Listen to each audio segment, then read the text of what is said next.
അതിസുന്ദരിയായിരുന്നു അവന്റെ ഭാര്യ. സ്വന്തം കുടുംബം പുലർത്താൻ മണലാരണ്യത്തിൽ രക്തം വിയർപ്പാക്കി മാറ്റുമ്പോഴും അവന്റെ മനസ്സിൽ ആ മുഖം മാത്രമായിരുന്നു.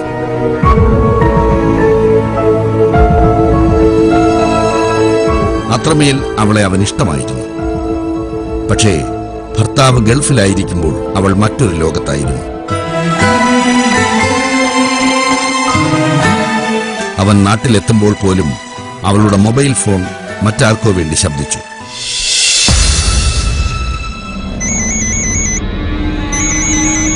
സ്വന്തം ഭർത്താവിന് നൽകാത്ത സ്നേഹം അവൾ മറ്റൊരാൾക്ക് നൽകി.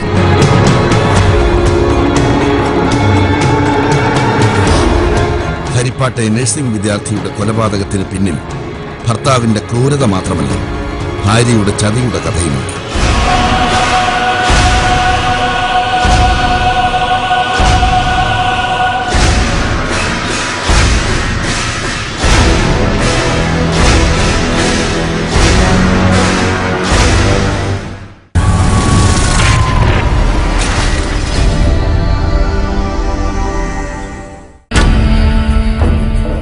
ഉദ്യോഗാർത്ഥം ഛത്തീസ്ഗഡിലായിരുന്ന എബിയുടെ കുടുംബം 2 വർഷം മുമ്പാണ് ഹരിപ്പാടിനടുത്ത് പള്ളിപ്പാട്ട് താമസം തുടങ്ങുന്നത്. എബി വിലയ്ക്ക് വാങ്ങിയ ഈ വീട്ടിൽ മാതാപിതാക്കൾക്ക് പുറമെ സഹോദരന്റെ ഭാര്യയും ഉണ്ടായിരുന്നു. ഒരു 1.5 വർഷം മുമ്പ് ഇവിടെ നറുവട്ടം ഹൈസ്കൂളിലെ ഒരു ടീച്ചർ റിട്ടയർ ചെയ്തു. ടീച്ചർ അവിടെ താമസിച്ചിരുന്നു. ടീച്ചറിന്റെ കുടുംബമായിരുന്നു. അപ്പൊ ടീച്ചറോട് ഇവര് വിലയ്ക്ക് വാങ്ങിച്ച അവനെ ഞാൻ സ്കൂളിൽ കൊണ്ടുപോയിട്ടുണ്ട്. അവനുമായിട്ട് ഒത്തിരി ഞങ്ങൾ വളരെ ഇത് രസിച്ചിട്ടുണ്ട്. പക്ഷെ പയ്യൻ വെറും പാവം പിടിച്ചൊരു പയ്യനായിരുന്നു. അവന് ഒരു ആത്മീയ ജീവിതം താല്പര്യപ്പെടുന്ന ആൾക്കാർ, ഒരു നല്ലൊരു ഭക്തിയോടുകൂടി ജീവിക്കുന്ന ഒരു പയ്യനായിരുന്നു. കഴിഞ്ഞ ജനുവരി 18-നായിരുന്നു എബിയുടെയും സഹോദരന്റെയും വിവാഹം. വർഷങ്ങളായി ജയ്പൂരിൽ സ്ഥിരതാമസമാക്കിയവരാണ് എബിയുടെ ഭാര്യ ഷീബയുടെ മാതാപിതാക്കൾ. വിവാഹം കഴിഞ്ഞിട്ട് ഇപ്പോൾ 1.5 വർഷമായുള്ളൂ. 2010 ജനുവരി 18-നായിരുന്നു വിവാഹം. സാമ്പത്തികം രണ്ടുപേരും അത്യാവശ്യമൊക്കെ സാമ്പത്തികം ഉള്ളവരാണ്. അവരും റിട്ടയർഡ് എംപ്ലോയീസ് ആണ്. ഇവർക്കും ഇയാള് ബഹ്റൈനിൽ ജോലിയുണ്ട്, ഒരു നല്ല സാലറി ഉണ്ടെന്ന് തോന്നുന്നു. ഇദ്ദേഹത്തിന്റെ സഹോദരന്റെയും വിവാഹം എന്റെ വീട്ടിൽ വന്ന് വിളിച്ചായിരുന്നു. അത് എസ് ഓഡിറ്റോറിയത്തിൽ വെച്ച് സഹോദരങ്ങളുടെ 2 പേരുടെയും ഒരേ ദിവസത്തിലാണ് വിവാഹം നടന്നത്. മക്കളെ 2 പേരുടെയും കല്യാണത്തിന് ഞങ്ങൾ പോയതാണ്. പെൺപിള്ളേർ 2 പേരും അന്ന് കല്യാണ ദിവസം ഞങ്ങൾ കണ്ടിട്ടുള്ളതാണ്. വിവാഹം കഴിഞ്ഞ് വെറും ഒരാഴ്ച മാത്രമാണ് എബിയും ഭാര്യയും ഒരുമിച്ച് കഴിഞ്ഞത്. പിന്നീട് അയാൾ ഗൾഫിലേക്ക് പോയി. എബി ഗൾഫിൽ പോയതോടെ ഷീബ ബാംഗ്ലൂരിൽ MSc നഴ്സിംഗ് കോഴ്സിൽ ചേർന്നു. BSc നഴ്സിംഗ് കഴിഞ്ഞതിന് ശേഷമാണ് ഇത് വിവാഹം ചെയ്യുന്നത്. ഇപ്പോൾ ഏകദേശം 1.5 വർഷമാകുന്നു. അന്നേരം അതിനുശേഷം ഈ പയ്യൻ നമ്മുടെ കൊച്ചനാണ് ഇവിടെ MSc നഴ്സിംഗ് പഠിക്കണം എന്ന് പറഞ്ഞ് MSc നഴ്സിംഗ് പഠിപ്പിക്കാനായിട്ട് ഉള്ള സാഹചര്യം ഒരുക്കിക്കൊടുത്തു. ഷീബയും തനിക്കൊപ്പം ഗൾഫിലേക്ക് വരണമെന്നായിരുന്നു എബിയുടെ ആഗ്രഹം. പക്ഷേ ബാംഗ്ലൂരിൽ തന്നെ പഠിക്കണമെന്ന് ഷീബ വാശി പിടിച്ചതോടെ എബി വിട്ടുകൊടുക്കുകയായിരുന്നത്രേ. എബിയുടെ താല്പര്യമല്ലായിരുന്നു. അവൻ പറഞ്ഞു, ഞാൻ എൻ്റെ കൂടെ ഗൾഫിൽ പോകാമെന്ന് പറഞ്ഞിട്ട് അവൾ അത് നിരസിച്ചുകൊണ്ട് എനിക്ക് MSc നഴ്സിംഗ് പഠിക്കണം, അതുകൊണ്ട് അത് മാത്രമല്ല ILT അവിടെ പഠിക്കണം എന്നുള്ള അവൾ ആവശ്യപ്പെട്ടു. അത് അവിടെ തന്നെ പഠിക്കണം എന്നുള്ള ആവശ്യം അവൾ ഉന്നയിച്ചു. പിന്നെ അതിൽ ഒടുവിൽ അതിന് വഴങ്ങുമായിരുന്നു. പെൺകുട്ടികളില്ലാത്ത വീട്ടിൽ വളർന്ന എബിക്ക് ഷീബയെ ജീവന് തുല്യം ഇഷ്ടമായിരുന്നത്രേ. അതുകൊണ്ട് തന്നെ ഭാര്യയ്ക്ക് സമ്മാനങ്ങളും പണവും അയാൾ നിരന്തരം അയച്ചുകൊണ്ടിരുന്നു. ജ്യേഷ്ഠന്മാർ 2 ആൺപിള്ളേരാ, അവർക്ക് പെങ്ങന്മാരാരുമില്ല. അതുകൊണ്ട് അവൻ കെട്ടിയ ആ പെൺകുട്ടിയെ അവൻ വളരെ സ്നേഹിച്ചു, വളരെ അമിതമായിട്ട് സ്നേഹിച്ചു. വിവാഹം കഴിഞ്ഞ ദിവസങ്ങൾക്കുള്ളിൽ ഗൾഫിലേക്ക് പോയ എബി മെയ് 15-നാണ് ബഹ്റൈനിൽ നിന്നും അവധിക്ക് നാട്ടിലെത്തിയത്. ബാംഗ്ലൂരിലായിരുന്ന ഷീബ ഭർത്താവ് നാട്ടിലെത്തിയെന്നറിഞ്ഞിട്ടും 28-ന് മാത്രമേ വീട്ടിലെത്തിയുള്ളൂ. അന്ന് 20 ദിവസത്തിന് ശേഷം മടങ്ങിപ്പോയതിനു ശേഷം അയാളിപ്പം മടങ്ങി ഈ കഴിഞ്ഞ മെയ് 15-ന് നാട്ടിൽ വന്നു. അപ്പോൾ ഈ പെൺകുട്ടി MSc നഴ്സിംഗിന് പഠിക്കുമായിരുന്നു. അയാൾ 15-ാം തീയതി വന്നെങ്കിലും അവർ 28-ാം തീയതി നാട്ടിൽ വന്നുള്ളൂ. ഗൾഫുകാരനായ ഭർത്താവിനൊപ്പം താമസിക്കാൻ ബാംഗ്ലൂരിലെ നഴ്സിംഗ് വിദ്യാർത്ഥിയായ ഭാര്യ എത്തിയതിനു ശേഷം സംഭവിച്ചതൊക്കെയും ഒരു നാടിനെ തന്നെ ഞെട്ടിച്ചു. ആ ദാരുണ കഥ പോലീസ് തന്നെ പറയും. 3-ാം തീയതി വൈകിട്ട് 7 മണിയോടുകൂടി ഇങ്ങനെ SIക്ക് ഒരു ഫോൺ സന്ദേശം വരികയായിരുന്നു. പള്ളിപ്പാട് നടുവട്ടം എന്ന് പറഞ്ഞ സ്ഥലത്തൊരു വീട്ടിൽ ഒരു സ്ത്രീ മരിച്ച നിലയിൽ അവരുടെ ബെഡ്റൂമിൽ കിടക്കുന്നു എന്ന് പറയും. ഉടൻ തന്നെ SIയും ഞാനും അന്നേരം പെട്രോളിങ്ങുമായിട്ട് ബന്ധപ്പെട്ട പുറത്തായിരുന്നു. അപ്പോൾ തന്നെ SI എന്നെ വിളിച്ചു പറഞ്ഞു. SIയും ആദ്യം അവിടെ എത്തി, തുടർന്ന് ഞാൻ അവിടെ എത്തി. പള്ളിപ്പാട്ടെ വീട്ടിലെത്തിയ പോലീസ് ആ ദാരുണ ദൃശ്യം നേരിൽ കണ്ടു. അതിക്രൂരമായി കൊല ചെയ്യപ്പെട്ട നിലയിൽ ബെഡ്റൂമിൽ തന്നെ കിടക്കുകയായിരുന്നു എബിയുടെ ഭാര്യ ഷീബ.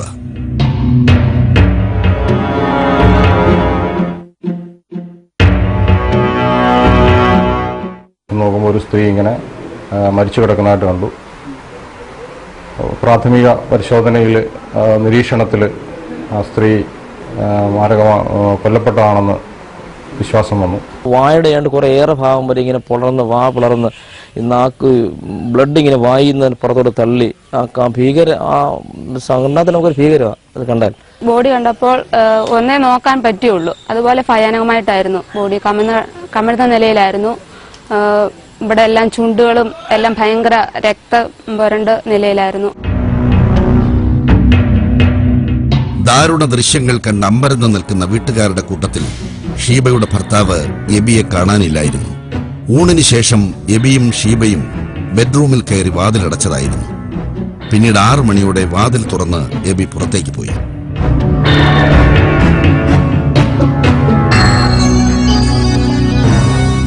ഒരു 2 മണിക്ക് ശേഷം ഉച്ചഭക്ഷണം കഴിച്ചതിന് ശേഷം അവർ മുറിയിൽ കയറിയതാണെന്നും അതിനുശേഷം ഒരു 6 മണിയോടുകൂടി അയാൾ പുറത്തിറങ്ങിപ്പോയി. ഈ ഷീബയുടെ ഭർത്താവ് എബ്രഹാം ടി വർഗീസ് എന്ന് പറയും, അയാളെ വിളിക്കുന്ന എബി എന്നാണ്. എബി പുറത്തോട്ട് പോയി ബൈക്ക് എടുത്തുകൊണ്ടാണ് പോയത്. സംഭവം നടന്ന് നിമിഷങ്ങൾക്കകം ബൈക്കിൽ പാഞ്ഞു പോകുന്ന എബിയെ നാട്ടുകാരിൽ പലരും കണ്ടിരുന്നു. അതുകൊണ്ട് തന്നെ എബിയെ കേന്ദ്രീകരിച്ചായിരുന്നു പോലീസ് അന്വേഷണം മുന്നോട്ട് പോയത്. ഈ പയ്യൻ തന്നെ ഹെൽമെറ്റും ഒക്കെ വെച്ച് ഒരു ബൈക്കിൽ ലൈറ്റും ഒക്കെ ഇട്ടുകൊണ്ട് ഇങ്ങനെ ഞങ്ങളുടെ വണ്ടിയുടെ പുറകിൽ ഇങ്ങനെ വന്നിട്ട് ഏകദേശം പടിഞ്ഞാറ് നടുവട്ടം ഹൈസ്കൂളിന് പടിഞ്ഞാറ് വശത്തുള്ള ഗുരുമന്ദിരം വരെ ഞങ്ങളുടെ വണ്ടിയുടെ പുറകിൽ ഇങ്ങനെ വന്നായിരുന്നു. ഞങ്ങൾ സൈഡ് കൊടുത്തില്ല, ഇതാണെന്ന് അറിയുന്നില്ല, വെള്ളമൊക്കെ ആയതുകൊണ്ട് ഞങ്ങളങ്ങനെ ഗുരുമന്ദിരത്തിനകത്ത് കയറുകയും ചെയ്ത് വണ്ടി പടിഞ്ഞാട്ട് പോവുകയും ചെയ്തു. ഇവിടെ ബൈക്കിൽ പോകുന്ന ബൈക്ക് വെച്ചിട്ട് ഹരിപ്പാട് നിന്നും ഒരു KSRTC ബസ്സിൽ കയറി പോകാനുള്ള നമുക്ക് ബോധ്യപ്പെട്ടു. തുടർന്ന് എറണാകുളത്തിനുള്ള KSRTC limited stop fast passenger ആണെന്ന് ബോധ്യപ്പെട്ടിരുന്നു. എബിയുടെ യാത്ര പിന്തുടർന്ന പോലീസിന് അയാൾ ഗുരുവായൂരിൽ എത്തിയതായി വിവരം ലഭിച്ചു.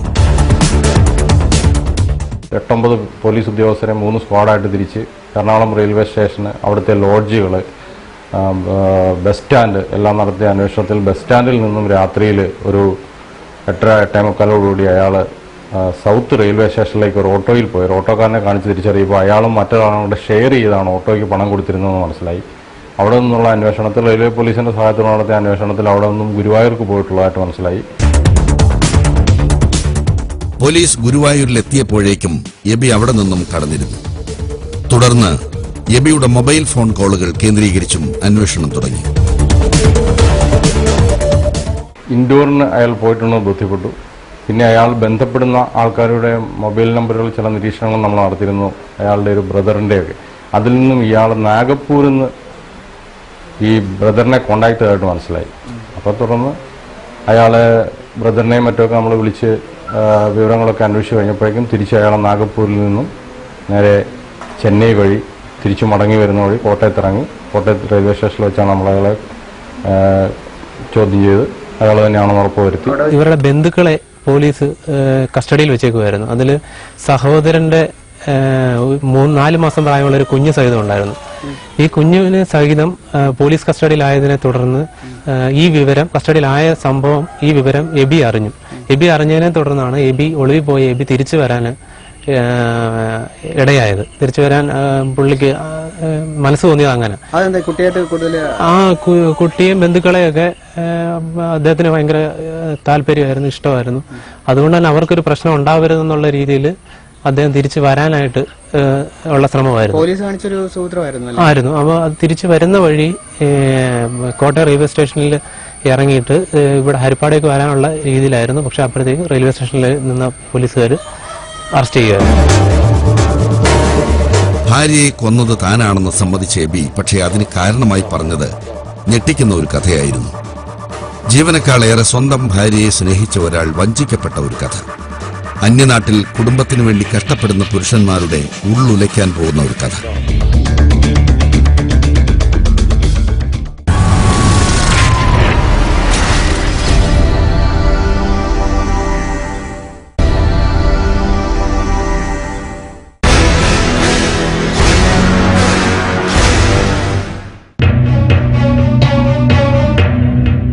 വിവാഹത്തിന് മുമ്പ് തന്നെ തന്റെ സഹപാഠിയായിരുന്ന ഒരാളുമായി ഷീബയ്ക്ക് പ്രണയമുണ്ടായിരുന്നത്രേ.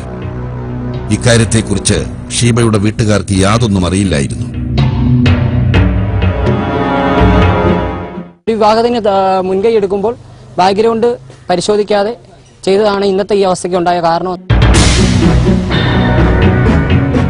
വിവാഹം കഴിഞ്ഞെങ്കിലും എബിയോട് യാതൊരുവിധ അടുപ്പവും ഷീബ കാണിച്ചിരുന്നില്ല. ഭാര്യ ഭർത്താക്കന്മാർ എന്ന നിലയിലുള്ള ബന്ധത്തിന്റെ ഇഴ അടുപ്പമൊന്നും അവർക്കിടയിൽ ഉണ്ടായിരുന്നില്ല. അവർ തമ്മിൽ ശാരീരിക ബന്ധം പോലും ഉണ്ടായിട്ടില്ലത്രേ.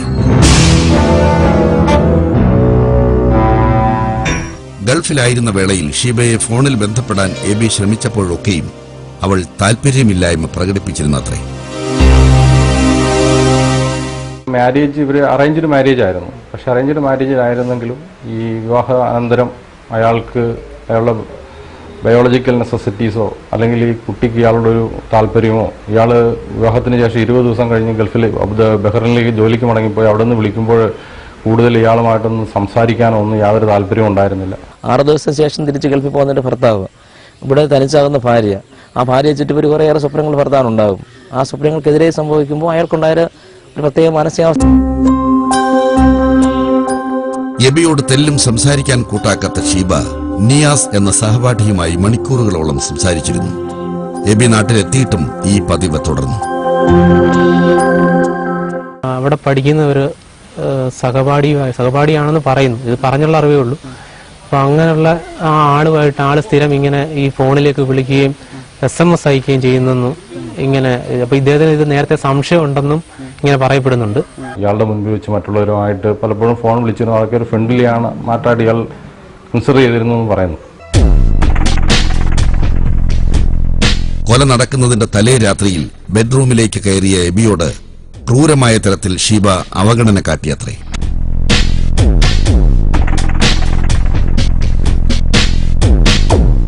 ഇയാളുമായിട്ടുള്ള ദാമ്പത്യ ജീവിതത്തിലെ അസ്വാരസ്യങ്ങളും അതിലുപരി 2-ാം തീയതി രാത്രിയിൽ 3-ാം തീയതി ഒരു വെളുപ്പിന് 12 മണിക്ക് ശേഷം അർദ്ധരാത്രി കഴിഞ്ഞ് ഇയാള് മാറിക്കിടക്കുന്ന അവസരത്തിൽ ഇയാളെ തല്ലിമാറ്റി. തനിക്ക് വേറെ പണിയൊന്നും ഇല്ല എന്നുള്ള രീതിയിൽ ഇത് പലതവണ പറഞ്ഞിട്ടുണ്ടെന്നാണ് എബി പോലീസിനോട് പറഞ്ഞത്. താലി കെട്ടിയ തന്നോട് ഇவ்விധം അവഗണന കാട്ടിയ ഷീബ പക്ഷേ പുതപ്പിനുള്ളിൽ കിടന്ന് മറ്റൊരാൾക്ക് SMS അയക്കുന്നത് എബിയുടെ ശ്രദ്ധയിൽപ്പെട്ടു. ഇടയ്ക്കിടയ്ക്ക് അവൾക്ക് മിസ്ഡ് കോളും വരുന്നുണ്ടായിരുന്നു.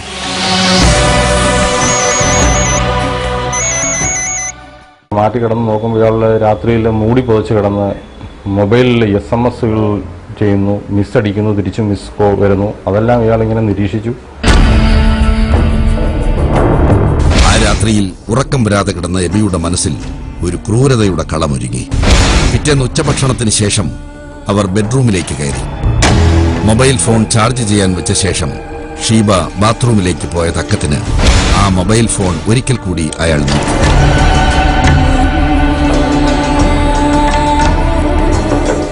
രാത്രി അവർ ബാത്റൂമിലേക്ക് പോയ അവസരത്തിൽ ഇയാൾ ഈ മൊബൈൽ മാറ്റിവെച്ചു. അന്നേരം ഒന്ന് പരിശോധിച്ചു. പിറ്റേ ദിവസം പകലും ഈ മൊബൈൽ നോക്കിക്കഴിഞ്ഞപ്പോൾ അതിൽ ബാംഗ്ലൂരുള്ള നിയാസ് എന്ന് പറയുന്ന ഒരാൾക്ക് ഇങ്ങനെ മെസ്സേജുകൾ അയക്കുന്നു, അയാൾ തിരിച്ചയക്കുന്നു. അങ്ങനെ അയാൾ മലയാളിയാണ്. അനവധി മെസ്സേജുകൾ വന്നു. അതിനെ തുടർന്ന് അയാളുടെ ഒരു മാനസികാവസ്ഥയെ പെട്ടെന്ന് ഇയാളെ പരിഗണിക്കുന്നില്ല, അല്ലെങ്കിൽ ഇയാളുടെ സ്നേഹമില്ല. അറിഞ്ഞേക്കുന്നത് 1 വർഷം കഴിഞ്ഞ് അവർ തമ്മിൽ ഒന്നിക്കാമെന്നുള്ളതാണ്. ഇയാളെ അവോയ്ഡ് ചെയ്തിട്ട് എബി അവോയ്ഡ് ചെയ്തിട്ട് ഇവർ 1 വർഷത്തിനുള്ളിൽ ഒന്നിക്കാമെന്നുള്ള ഇതാണ്. അവരുടെ വിവാഹ സർട്ടിഫിക്കറ്റ് പോലും സ്കൂളിൽ സബ്മിറ്റ് ചെയ്തിട്ടില്ല. ഫേബെന്ന് മാത്രമാണ് കൊച്ചിന്റെ പേര് സ്കൂൾ സർട്ടിഫിക്കറ്റ് അവിടെ കൊടുത്തേക്കുന്നത് കോളേജിൽ പഠിക്കുന്നത്. അവര് വിവാഹമോചനം കഴിഞ്ഞാണെന്നാണ് ഈ പയ്യനോട് പറഞ്ഞേക്കുന്നത്. നിയാസിന്റെ SMS വായിച്ച ശേഷം പുറത്തേക്കിറങ്ങിയ എബി അടുക്കളയിൽ നിന്നും കറിക്കത്തിയെടുത്ത് മടങ്ങി വന്നു. ഈ സമയത്ത് ഉറങ്ങിക്കിടക്കുകയായിരുന്ന ഷീബയുടെ മുഖത്തിന്റെ ഒരു വശത്ത് അയാൾ ആഞ്ഞുവെട്ടി. പിന്നീട് തുരുതുരെ ഷീബയെ ആഞ്ഞുവെട്ടിയ എബി പിടയ്ക്കുന്ന അവളുടെ നെഞ്ചിൽ കയറിയിരുന്ന തലയിണ കൊണ്ട് ശ്വാസം മുട്ടിച്ചു കൊന്നു.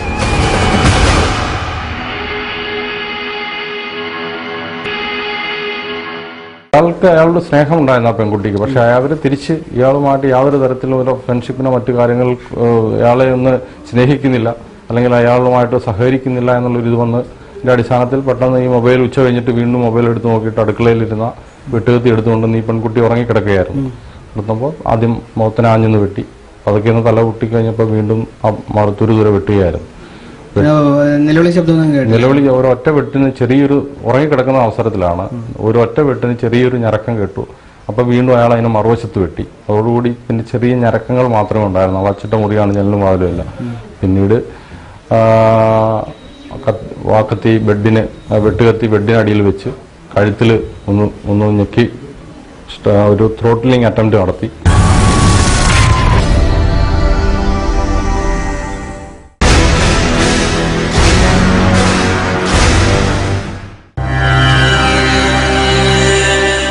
കാരണം എന്തു തന്നെയായാലും എബി ചെയ്തത് ക്രൂരതയാണെന്ന കാര്യത്തിൽ തർക്കമില്ല. തന്നോട് സ്നേഹമില്ലാത്ത ഭാര്യയെ അയാൾക്ക് ഒഴിവാക്കാമായിരുന്നു. പക്ഷേ എബിയുടെ നാട്ടുകാരുടെ അഭിപ്രായം അതല്ല.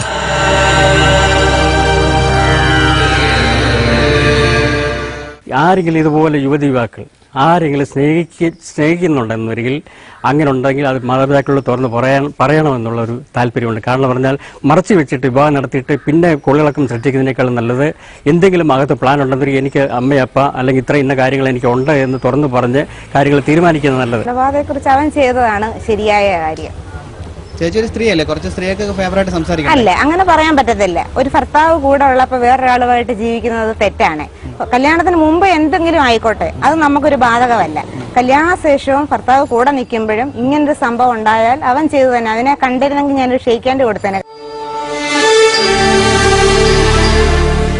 സ്വപ്നങ്ങളൊക്കെയും നാട്ടിൽ ഉപേക്ഷിച്ച് മണലാരണ്യത്തിൽ സ്വന്തം ജീവിത വസന്തങ്ങളെ ഹോമിക്കുന്ന ഭർത്താക്കന്മാർ വഞ്ചിക്കപ്പെടുന്നത് ക്രൂരതയാണ്.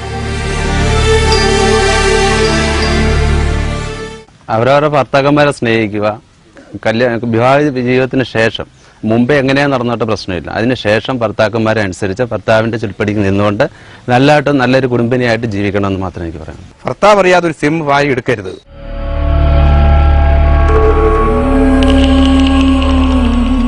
തെറ്റെന്താണെങ്കിലും ശരി, ചോര കൊണ്ട് കണക്ക് തീർക്കുന്നത് പാപമാണ്. തന്നെ സ്നേഹിക്കാത്ത ഭാര്യയെ ക്രൂരമായി കൊലപ്പെടുത്തിയതുകൊണ്ട് എബിക്ക് എന്ത് കിട്ടി? സ്നേഹമില്ലാത്ത ലോകത്തിന്റെ സഹതാപം മാത്രം.